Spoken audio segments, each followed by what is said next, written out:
The Genome is Deepcool's extreme liquid cooling solution, a stylish case with an integrated LED backlit captain pump and CPU block, 360mm radiator, and Helix-style reservoir to keep your system running cool and quiet. Click the link in the description for more information. Excellent! Choosing a motherboard can be a daunting task, especially for first-time PC builders. Even after you've figured out the basics, what socket type to get to match your CPU, what form factor the motherboard should be to match your case, how many expansion slots and memory slots and SATA, M.2, U.2, or USB connection points you need, there still might be 10 plus options to consider with varying quality, features, and pricing. So today I thought I would run down my 5 favorite motherboard features, those extra useful ones, the bonus add-ons that might not even be necessary for your computer to work, but are definitely worth paying a few extra bucks for. Whether you're building an AMD AM4 system or an Intel LGA 2066 or 1151 based PC, or if you've got your sights set on the upcoming Threadripper processors and that platform, keep an eye out for these fantastic motherboard features. So let's start with the basics. Surface-mounted power and reset buttons. These used to be a premium feature on premium boards, but then they became pretty standard even on budget motherboards, but recently I found that not all boards have them, even some higher-end options. They come in a variety of shapes and sizes as far as the buttons themselves, but all I really care about is that they're physical buttons. They're at least somewhat well labeled so you can tell which one is which. If you build outside a case or on a test bed, these are going to let you power your build on or reset it without having to short a couple pins with a screwdriver. It's a minor convenience, yes, but if you're caught in a troubleshooting loop, they can really help you out. And I've also had a case where the power buttons on the case died on me, and by unplugging the front panel connectors from the motherboard and reaching inside the chassis to use the surface-mounted power buttons, I was able to more quickly figure out what was going wrong. An LED post readout is another feature that you'll find in a lot of motherboards, especially when you get up out of the budget territory and into the mid-range. An LED post readout does a few things. When your PC first boots, it's going to cycle through a bunch of codes as the system tests everything on the motherboard to make sure it's all working and connected properly.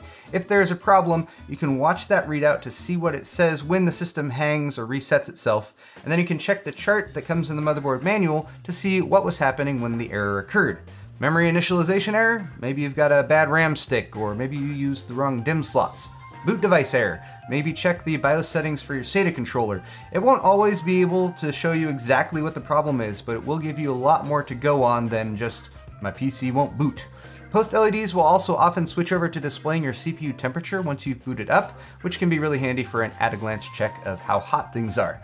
I just wish more motherboards had the option to actually turn that post LED off after the system boots, because it can often clash with other case lighting. Now, if I had to choose a #1 feature on this list, I think it would be this: the ability to update your motherboard's UEFI, also known as the BIOS, without a CPU or memory installed. Asus originally introduced this feature under their branded name USB BIOS Flashback, and since then Gigabyte has also introduced it to some of their motherboards. They call it Q-Flash Plus. Just copy the new BIOS onto a USB drive, plug it in, and connect up power to the board from your power supply, and you can update without a CPU or memory installed. Updating your BIOS is a lot more common than it used to be, but if your power goes out or someone kicks the AC cable while the BIOS update is happening, it can brick your motherboard.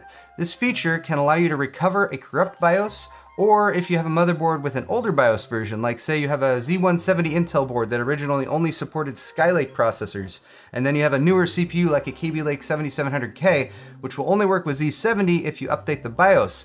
You can get around this kind of catch-22 situation without having to go and find and borrow a Skylake processor from someone just so you can update your motherboard.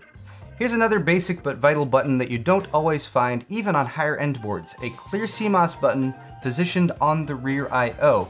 Clear CMOS is used to wipe your system's BIOS settings, and by having it there, it allows you to do it without even having to get inside the case.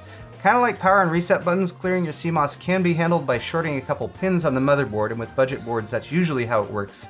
But this is inconvenient, and even sometimes super inconvenient if there's parts installed on top of that pinout that block access to it. Making it a button is upgrade 1, and then putting that button on the rear I/O is upgrade 2 if you want quick access without even having to remove your case's side panel.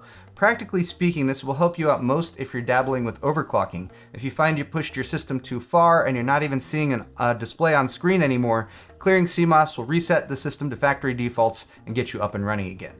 For favorite feature number 5, I wanted to single out Gigabyte's new fan stop mode that some of their X299 motherboards have. It will turn all of your system fans off if temperatures are low enough to eliminate fan noise. But then I decided to expand this to more generically recommend advanced fan controls. Any decent motherboard should allow you to set up a custom fan speed curve based on system temperatures, and it should allow you to do that from within the BIOS or from within Windows. And some fans can also be tied specifically to thermal sensors that might exist on the board, or CPU or GPU speed.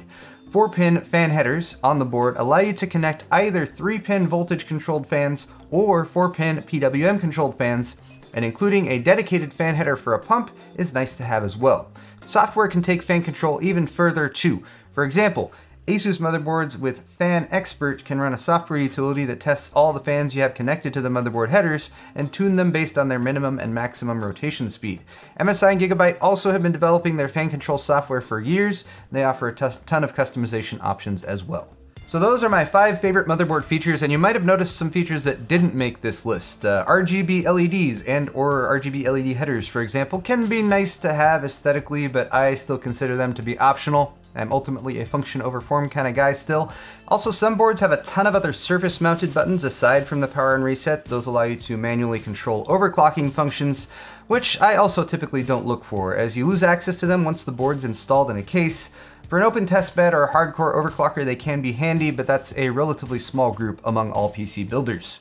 This was just a 5-item list though, so I'm sure I missed some other excellent motherboard features. If you guys have a minute and you want to post your own personal list of favorite features down in the comments, I would be very interested to see them. Thanks for watching this video though, guys. As always, like, share, and subscribe if you enjoyed it, and we'll see you next time.